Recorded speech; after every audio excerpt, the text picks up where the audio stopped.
যিশুর পুনরুত্থান হচ্ছে গৌরবের ও মহিমার। প্রিয়জনেরা, আমরা পুনরুত্থানকালের পঞ্চমতম রবিবারে রয়েছি। আজকের উপাসনার প্রথম পাঠে আমরা শুনেছি সাধু পৌলের কথা, যিনি ছিলেন বলিষ্ঠ, জ্ঞানী ও বুদ্ধিমান একজন মানুষ, এবং তিনি ছিলেন খ্রিস্ট বিরোধী যোদ্ধা এবং খ্রিস্ট বিশ্বাসীদের অত্যাচার করতেন, তাদের ধরে বন্দী করতেন ও মারতেন। আদিমণ্ডলীতে যিনি নির্যাতন করতেন, তিনিই কিন্তু পুনরুত্থিত খ্রিস্টের দর্শন ও আহ্বানের পরেই তার জীবনের পরিবর্তন এনেছেন। খ্রিস্ট বিরোধী থেকে তিনি হয়ে উঠেছেন খ্রিস্ট প্রেমী, খ্রিস্ট যোদ্ধা ও খ্রিস্ট সৈনিক। কিন্তু যিশুর শিষ্যরা প্রথমে তাকে বিশ্বাস করতে পারেনি, কারণ যে মানুষটা এতদিন খ্রিস্টানদের অত্যাচার করেছে, সে কি করে খ্রিস্টের বাণী প্রচার করছে। তারা ভাবলেন এটা হয়তো পলের কোনো নতুন কৌশল, যাতে আরও বেশি মানুষকে অত্যাচার করতে পারেন। তবে বার্নাবাস পলকে পেরিতদূতদের কাছে নিয়ে গেছেন এবং যিশুর সাক্ষাতের কথা জানিয়েছেন। এই ঘটনার মধ্য দিয়ে আমরা কি শিক্ষা পাই? যিশু যে শুধুমাত্র ভালো মানুষদের বাণী প্রচারে আহ্বান করবেন তা নয়, বরং অযোগ্য মানুষদের আহ্বানের মধ্য দিয়ে যিশু নিজেই তাদের যোগ্য করে তোলেন। সেই একইভাবে সাধু পল যোগ্য হয়ে উঠেছেন তার বাণী প্রচার ও লেখনের মধ্য দিয়ে। তাই উপাসনায় আমরা সাধু পলের পত্র থেকে বেশিরভাগ সময়ে পাঠ করে থাকি, যিনি পবিত্র আত্মার আলোয় হৃদয় দিয়ে পুনরুত্থিত খ্রিস্টের কথা প্রকাশ করেছেন। যিনি খ্রিস্টের লোকদের নির্যাতন করতেন, তিনিই এখন আমাদের অনুপ্রাণিত করেন খ্রিস্টকে ভালোবাসতে ও খ্রিস্টের শিক্ষা মতো জীবন যাপন করতে। প্রিয়জনেরা, আমাদের জীবনেও একই রকম ঘটতে পারে। যারা আজ আমাদের দুঃখ, কষ্ট, যন্ত্রণা দিচ্ছে, হতে পারে কিছুদিনের মধ্যেই সেই মানুষটি আমাদের শুভাকাঙ্ক্ষী হতে পারে, আমাদের কাছের বন্ধু হয়ে উঠতে পারে।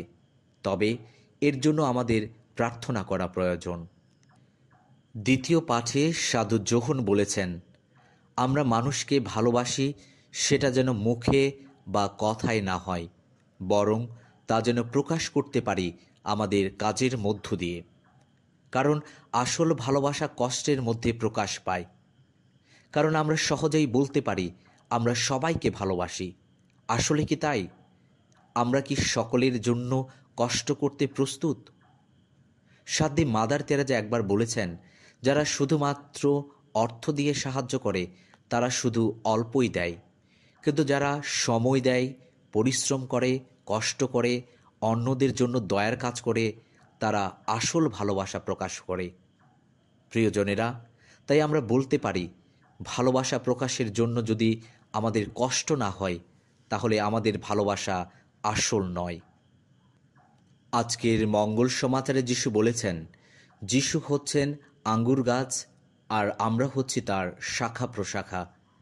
আঙ্গুর গাছের সাথে যুক্ত না থাকলে শাখা যেমন নিজে থেকে ফল দিতে পারে না, তেমনি যিশুর সাথে যুক্ত না থাকলে আমরাও ফলশালী হতে পারি না। প্রিয়জনেরা, আজকের মঙ্গল সমাচারে আঙ্গুর গাছের সাথে যিশু নিজেকে তুলনা দেওয়ার একটি বিশেষ অর্থ রয়েছে। কারণ প্রাচীনকালে প্রবক্তারা ইসরায়েল জাতির তুলনা করেছিলেন ঈশ্বর রোপিত যত আঙ্গুর গাছের একটি ক্ষেতের সঙ্গে। শেষে দেখা গেল ঈশ্বরের এত স্বাদের ওইসব আঙ্গুর গাছ প্রত্যাশিত ফল দিতে পারেনি। তাই যিশু বলেছেন তিনি যথার্থ আঙ্গুর গাছ। পিতা রোপিত এই নতুন আঙ্গুর গাছটিতে সত্যিকার জীবনী শক্তি নিত্যই প্রবাহিত, আর এর শাখা প্রশায় ফল ধরবেই ধরবে। অবশ্য যদি শাখা প্রশাখার গাছটির গুড়ির সাথে যুক্ত হয়ে থাকে। তার অর্থ হচ্ছে প্রভু যিশু হচ্ছেন নতুন ইসরায়েলের প্রাণকেন্দ্র, আর আঙ্গুর গাছের সাথে যুক্ত থাকার অর্থ হচ্ছে খ্রিস্ট বিশ্বাস ও আনুগত্যের বন্ধনে জীবনযাপন করা। যিশুর সাথে যুক্ত থাকা হচ্ছে সবচেয়ে বড় প্রার্থনা।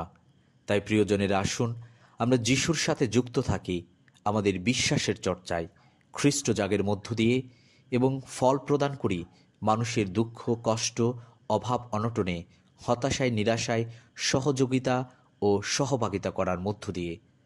আমরা যখন কষ্টের মুহূর্তে মানুষের পাশে থাকি, তখনই আমরা বেশি ফলশালী হয়ে উঠি। পিতা ঈশ্বর এবং যিশু আমাদের প্রত্যেকের হৃদয় মন আলোকিত করুন। আমেন।